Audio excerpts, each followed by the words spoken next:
ازاي قناتي اتسرقت. طبعا الكل فاكر ان هو في السليم وجهازه محمي لمجرد انه مش بينزل برامج او بيحمل برامج من مواقع غريبه او بيفتح مثلا لينكات غير معروفه المصدر، او ان هو في الامان خالص لمجرد انه بيستخدم مثلا اكستنشن بيمنع البوب اب اللي هي النوافذ المنبثقه دي، وان هو كده بعيد عن الهاكينج وفيروسات. واحب اقول لك ان انا كنت زيك كده لغايه ما قناتي اتسرقت، علشان الموضوع مش واقف على مجرد لينكات انت بتفتحها ولا لا. الفكره ان يكون جهازك اصلا متصل بالنت هو كده بيخليه عرضه لاختراق اصلا. يعني مثلا المواقع اللي انت بتتصفحها وبتزورها وانت بتدور مثلا على برنامج معين، لو الموقع نفسه تمام ممكن يكون البرنامج اللي انت بتحمله اصلا مش تمام. فتعالى نرجع بالموضوع لورا شويه. الموضوع بيبدا اصلا من البدايه خالص، انت بتستخدم نسخه ويندوز اصليه ولا لا. ودي اكبر غلطه انا كنت عاملها، اني ما كنتش بستخدم نسخه ويندوز اصليه. دي كانت البدايه، وده اللي خلى جهازي فريسه سهل كده لاي مالوير او اي فيروس صغير انه يسيطر عليه. وكلنا مثلا عارفين فيروس الفدية اللي ما زال منتشر لغايه دلوقتي، ولازم تدفع عشان تعرف توصل لملفاتك تاني. فمن البدايه لازم تستخدم نسخه ويندوز اصليه. فانت كده بتبقى بشكل كبير محمي من الثغرات والمالويرز اللي ممكن تنزل بسهوله جدا على الجهاز بتاعك. ده غير ان التحديثات بتوصل لك اول باول اول ما بيكتشفوا ثغره جديده او مالوير جديد، فانت جهازك بيبقى محمي منها. فدي اول خطوه خالص، انك تحمي جهازك وملفاتك، واللي من ضمنها اهم حاجه القناه بتاعتك.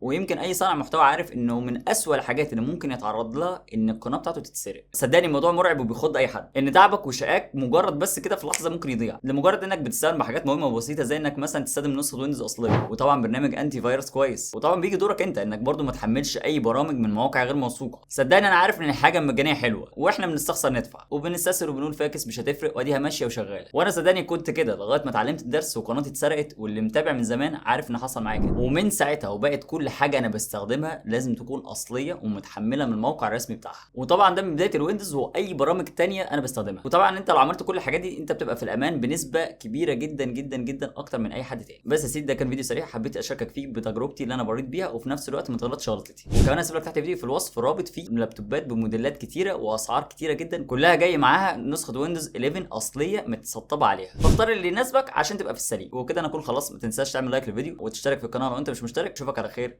الفيديو اللي جاي. سلام.